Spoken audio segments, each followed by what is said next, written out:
Lumaki po ako sa Pasig na madalas inuulam namin ito. Yung pork chop pinapakuluan, pagkatapos po may kasama ring tokwa na nabili sa palengke. Ipiprito nyo yan at nang maging tostado.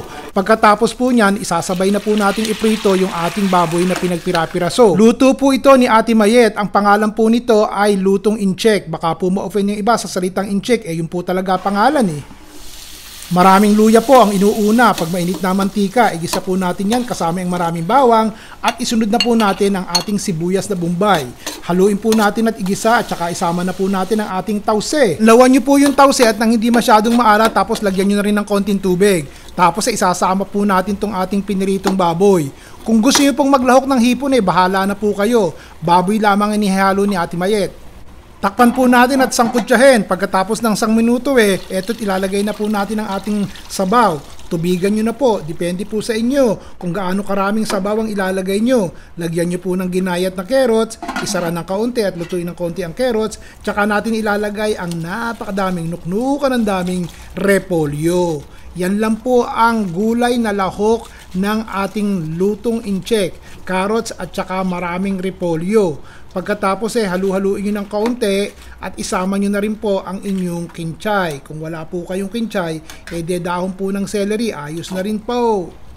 Hinaan ng apoy, takpan para po maluto ng kaunti yung ating gulay. Tsaka po natin isasama itong ating piniritong tokwa. Maramihan po pang malakasan itong luto ni Ate Mayet. Siyempre palalaputin po natin cornstarch at tubig na tinunaw sa maliit na tasa.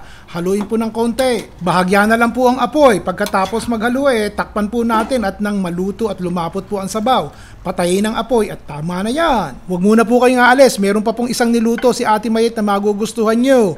Pero kung ayaw nyo pong maglagay ng baboy dini sa ating luto ngayon, pwede naman po. Pangmalakasan din po itong ating pangalawang ulam. Kaya maraming luya ang ating igigisa pag mainit na yung mantika at marami rin pong bawang. Pagkatapos ilalahok na rin po natin ang sibuyas na bombay. Haluin ng konti at ilalagay po natin 3-4 na kilong kasim o kaya naman liempo. Patisa na po natin, bahala na kayong pampaalat. Haluin sandali. Takpan po natin at hayaan nating maluto. Pagkatapos lagyan po natin ng sabaw. Depende po kung gaano karaming sabaw ang gusto nyo ilagay pag malakasan to Pagkatapos po isara po natin at hayaan nating maluto. Pagdating naman po sa dugo, swerte kayo sa Pilipinas. Ang dugo po daw nahihingi pag bumili kayo ng baboy, pag maaga kayo sa palengke. Lagyan nyo po ng tubig yung dugo. Pagkatapos ng ilang minuto nakita nyo tumitigas na. Hawain nyo po yan at tapos pakuluan nyo po yung buong dugo. Ganun po ang pagpapakulo ng dugo at paggawa ng dugo para sa ulam natin ngayon. Pasintabi na po sa mga kaibigan natin at kapatid natin sa iglesia. Ang panghuli po kinchay, maraming kinchay, damihan nyo. Tapos syempre maraming miswa. Mura lang naman po ang miswa, di po ba? Naku po, galit-galit muna tayo pag ito ulam talagang napapalakas po ang kain ko. Ito po ang Batchoy Tagalog namin sa Pasig. Si Ron Bilaro po.